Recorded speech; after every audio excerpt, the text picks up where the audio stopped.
আসসালামু আলাইকুম, আশা করি আপনারা সবাই ভালো আছেন। তো আজকে আমি আপনাদের মাঝে জিন্নাতের মাধ্যমে বিচ্ছেদ করার একটা নকশা নিয়ে আসছি।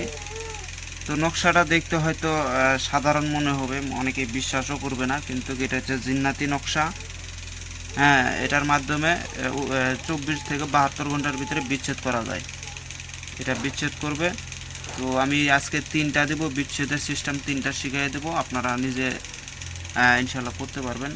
তো আপনারা প্রথমে দেখেন যে এটা কি, এই যে নকশা যেটা দেখতেছেন, নকশাটা স্ক্রিনশট দিয়ে তুলে নেবেন। এই নকশাটা, হ্যাঁ, এখানে নিয়ম আছে। শনিবার কুমকুম গোরচনা, এই দুটি তাবিজ, একটি কবরে একটি শ্মশানে, মানে এটা শর্টকাট বলা আছে। মানে কুমকুম গোরচনা দিয়ে এই তাবিজটা লিখবেন শনিবার অথবা মঙ্গলবারে মিররিক সেতারার সময়। লেখার পরে এটা 2টা তাবিজ করবেন, 2টার থেকে একটা দিবেন হচ্ছে কবরে, কবরে পুঁতবেন, আরেকটা হচ্ছে শ্মশানে পুঁতবেন। আর উপরের যে মন্ত্রটা আছে বা দোয়াটা আছে, এটা 108 বার করে এই নকশার উপরে দম করবেন। তো এখানে হচ্ছে ইন্না শাফিয়া জিন্নাতি আব্দুল আব্দুল রাহদি জিন্নাতি মেরি একাম কার দে অমুক্কা অমুকার সহিত বিচ্ছেদ ঘটা দে দোহাই সোলেমান রাজা যদি মন্ত্র লড়ে চড়ে দোহাই দিলাম বিদ্যার হুয়াঙ্কার। এই ছিল মন্ত্র। এই মন্ত্রটা এটার উপরে 108 বার করে ফুঁক দিয়ে পরে কিন্তু কাজ করবেন নকশার ভিতরে। এই যে জন্মবার, এখানে কিন্তু যাদের ভিতরে বিচ্ছেদ করবেন তাদের নাম এবং তাদের জন্মবার এই মিডিলে হবে। নকশাটা একটু কিন্তু এখানে কিন্তু আমি ছোটো করে লিখছি, নকশাটা কিন্তু বড় হবে। এই যে মিডিল আছে, মিডিলের ভিতরেই ছেলে মেয়ের নাম, মিডিলের ভিতরেই তাদের পিতামাতার নাম, মিডিলের ভিতরে তাদের জন্ম, মানে জন্মবার যদি না দিতে পারেন তাও সমস্যা নাই, শুধুমাত্র বয়সটা দিয়ে দেবেন, আইডিয়ার অনুযায়ী বয়সটা দিয়ে দেবেন। তাহলে এই হলো প্রথম সিস্টেম শিখে দিলে। এখন দ্বিতীয় সিস্টেমটা আপনাদেরকে শিখিয়ে দিতেছি। এই দ্বিতীয় সিস্টেমটা হচ্ছে হিন্দু শাস্ত্রের। তো আপনারা দেখেন, মিল ভাঙ্গা গুয়াপড়া, এটা মিল ভাঙ্গা গুয়াপড়া মন্ত্র। এটার মাধ্যমে আপনারা যে কারোর ভিতরে মিল ভাঙ্গাই দিতে পারবেন, ওইটা অল্প তাড়াতাড়িতে এটা রেজাল্ট দেখা দিবে। তো এটা করতে গেলে কি কি লাগবে আমি সেটা বলি। একটি গুয়া ও একটি পান কাটিয়া কুটিয়া করিনি খান খান, মাও বিশুহরি দিলেন বর, আজি হইতে ফল্লা ফুলে হইলেন 20 বরাবর। এটা কিন্তু আমার ওস্তাদের দেওয়া মন্ত্র এগুলা। এখানে নিয়ম আছে, প্রথম দোকান হইতে এক দামে গুয়া পরিয়া খাওয়াবে। মানে দোকান খুলছে তখনই আপনি একদমে একটা গুয়া কিনে নিয়ে আসবেন, অর্থাৎ সুপারি কিনে নিয়ে আসবেন। সেই সুপারির উপরে এই মন্ত্রটা 9 বার পাঠ করে ফুঁক দিয়ে যাদের মধ্যে বিচ্ছেদ করাবেন তাদের মধ্যে খাওয়াই দেবেন। যে কোনো একজনকে খাওয়াই দেবেন, যাকে খাওয়াবেন সে কিন্তু পরবর্তী তার লোকটাকে দেখতে পারবে না। যদি আপনি এই আঙ্গুলকে খাওয়াই দেন, এই আঙ্গুলকে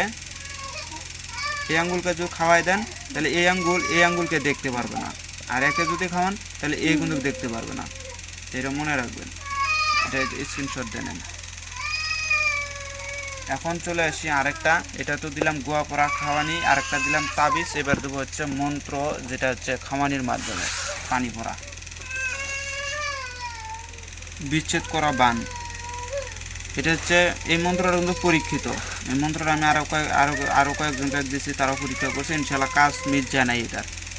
আপনারা ওইটা করে দেখতে পারেন। এটা হচ্ছে 20 কুয়ার পানি পড়া দিতে হবে, মানে 20টা কুয়া আপনারা জোগাড় করবেন। 20টা কুয়ার 20 রকমের পানি, মানে একটা কুয়ার পানি নিলে অল্প, আর একটা কুয়ার পানি নিলে অল্প, এইভাবে 20টা কুয়ার পানি নিতে হবে। নিয়ে সেই পানির উপরে এই মন্ত্রটা 20 বার জপ করে যদি যাকে খাওয়াই দেবেন সে দ্বিতীয় ব্যক্তিকে দেখতে পারবেন। আর তাদের মধ্যে সারাসারি, স্বামী স্ত্রী খাওয়াই দিলে তাদের ভিতরে সারাসারি হয়ে যাবে। তো মন্ত্রটা আমি আপনাদেরকে পড়ে শুনাই। মন্ত্রটা হচ্ছে 20 কুয়ার 20 পানি বিষে বান দিলাম হানাহানি, এই ঘাটের 20 পানি খাইয়া অমুক অমুকের 20 নজরে চাই, হাটেতে 20 চলিতে 20 খাইতে 20 শুইতে 20, এই 20 পানি খাইয়া 20 নজরে না চাস, ঈশ্বর মহাদেবের মাথা খাস।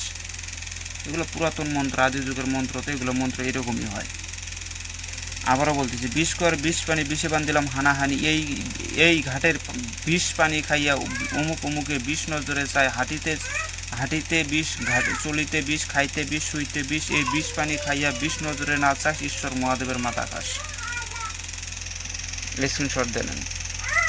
যদি আমার ভিডিওগুলো ভালো লাগে অবশ্যই লাইক কমেন্ট শেয়ার করবেন। যদি আপনারা যত বেশি লাইক কমেন্ট শেয়ার করবেন আমি তত ভালো ভালো বিদ্যা দেবো, এবং কি একটা দুইটা করে বিদ্যা দিব না, তখন আরও বেশি করে বিদ্যা দেবো। কারণ আমি চাই আপনারা যদি আমাকে সাপোর্ট না করেন তাহলে তো আমার মনে রাজিও হবে না যে আমি ভিডিও ছাড়ি। তো যাই হোক, আপনারা সাপোর্ট করবেন, ভালো যত সাপোর্ট করবেন তত আমার কাছ থেকে অনেক কিছু জিনিস আমি কিছু দিতে না পারি আর না পারি, কিন্তু অন্তত পক্ষে সঠিক লাইন একটা শিখিয়ে দিতে পারি। তো যাই হোক, সবাই ভালো থাকবেন, খোদা হাফেজ, আসসালামু আলাইকুম।